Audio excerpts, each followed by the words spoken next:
27-mart kuni kuygan. Olovdan kuydida. Olov yonib qo'lga tegdi.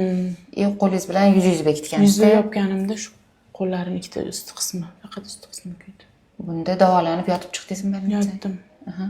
Hozir bu kundan kunga o'sib bortyapti, tashqariga qarab. Harakat cheklanyapti-da. Harakat kundan kun cheklanyapti. Boshida kuyganda bu darajada tortishmayotgan. Yo'q. Hozir kundan kunga endi tortishyapti. Endi ishyapti. Chunki mana hozir patsientimizda chandiqlanish, qo'zish jarayoni, ya'ni keloidlashib, bu kundan kunga o'syapti chandig'imiz. Bu o'sgani sari terida holati o'zgarib, yorilib ketyapti, harakati cheklanyapti. Albatta o'sayotgan chandiq buklanishga xalaqit beradi, chunki u tashqariga qarab o'sgani sari og'riq beradi, qichish beradi, bezovtalik beradi.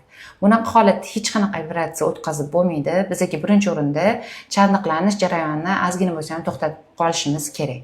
Bizning vazifamiz hozir o'sayotgan chandiqni biroz so'ndirish. Bunga biz faqatgina hozir lazer bilan o'sish jarayonini to'xtatib turishimiz, maxsus dorilar bilan medikamentoz o'sish jarayonini to'xtatamiz.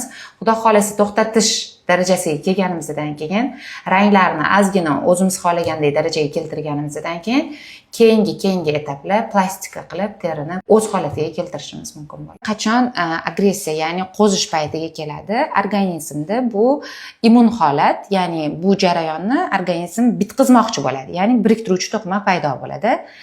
Lekin haddan ortiq biriktiruvchi to'qimani organizm chiqargani hisobiga biz xohlamagan effekt, ya'ni tashqariga bo'rtib organizm bitmoqchi bo'ladi. Lekin bizga bu haddan ortiq biriktiruvchi to'qima nabarot ziyon bo'ladi, ya'ni chandiqlanish kundan kunga o'sib ketaveradi.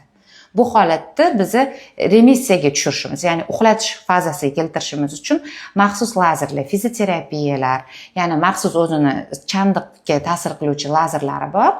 O'sha lazerlar va medikamentoz davo bilan ozgina so'ndirib olishimiz kerak.